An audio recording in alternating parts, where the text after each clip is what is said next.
Selamat datang ke ulasan pra-perlawanan Liga Super Malaysia.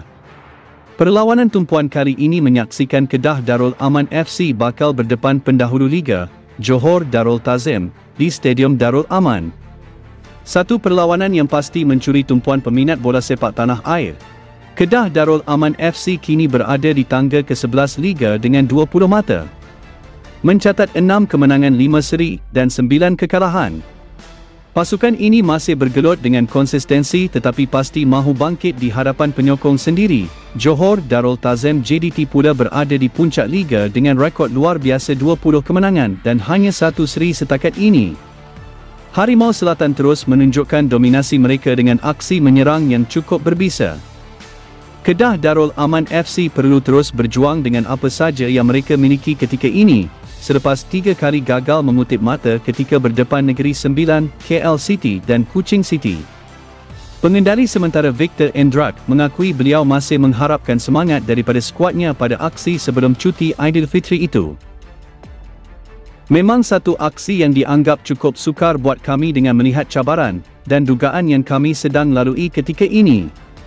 Namun saya mahu mereka lakukan apa yang termampu dan sehabis baik buat pasukan. Saya tahu setiap pemain masih memiliki semangat yang kental. Dan sebab itu tiada apa yang dapat saya pinta daripada mereka selain apa yang terbaik yang mereka boleh berikan pada setiap perlawanan. Juara Liga Super 11 musim berturut-turut, Johor Darul Ta'zim, JDT, harus berwaspada akan kebangkitan Kedah Darul Aman FC, KDA FC, malam ini. Walaupun kami menang 6-0 ke atas Kedah pada aksi Liga Pusingan pertama Ogos lalu, ia bukan jaminan untuk mengulangi kejayaan itu. Sebaliknya kami perlu konsisten dan beraksi tanpa tekanan dan pemain perlu mengikut taktikal dirancang. Apapun kami tetap menghormati Kedah seperti pasukan yang lain. Mereka dibarisi pemain muda yang berpotensi dan kami tidak boleh bersikap sambil lewa kerana mereka akan mengambil kesempatan untuk menghukum jika kita alpa, katanya. Dalam 5 pertemuan terakhir, JDT jelas mendominasi dengan 4 kemenangan, termasuk kemenangan besar 6-0 dalam pertemuan terakhir mereka.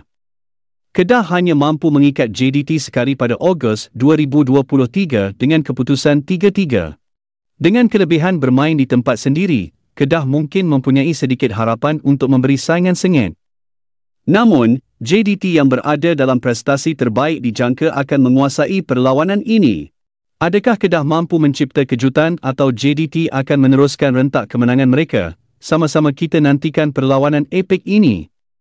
Jangan lupa untuk menyaksikan aksi penuh di Stadium Darul Aman atau secara langsung di kaca TV anda. Ikuti Bola Kita TV untuk sorotan dan analisis selepas perlawanan. Kita jumpa lagi di ulasan yang seterusnya. Assalamualaikum.